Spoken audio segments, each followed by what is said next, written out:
দিহিং পাটকাইত উপস্থিত লুৰিণজ্যোতি গগৈ বাইক ৰেলীত অংশগ্ৰহণ 15 শতাধিকৰ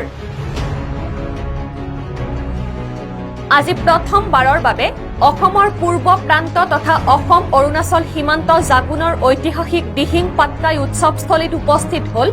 অসম জাতীয় পৰিষদৰ সভাপতি লুৰিণজ্যোতি গগৈ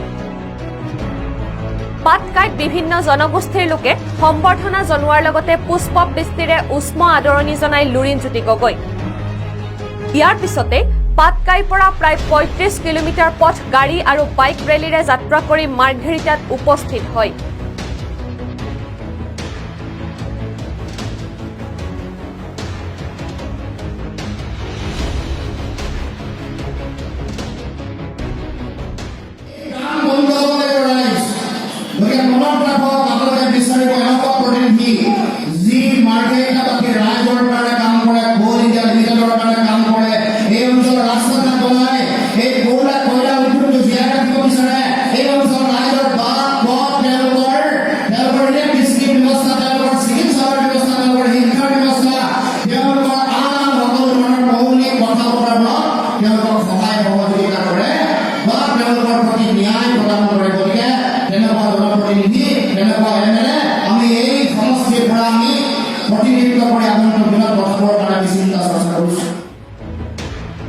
আজিৰ এই বাইক ৰেলীত প্ৰায় 15 শতাধিক অসম জাতীয় পৰিষদৰ সমৰ্থকে অংশগ্ৰহণ কৰি অসম জাতীয় পৰিষদ জিন্দাবাদ লুৰিণজ্যোতি গগৈ জিন্দাবাদ আদি বিভিন্ন শ্লোগানেৰে উত্তাল কৰে 315 নম্বৰ ৰাষ্ট্ৰীয় ঘাইপথ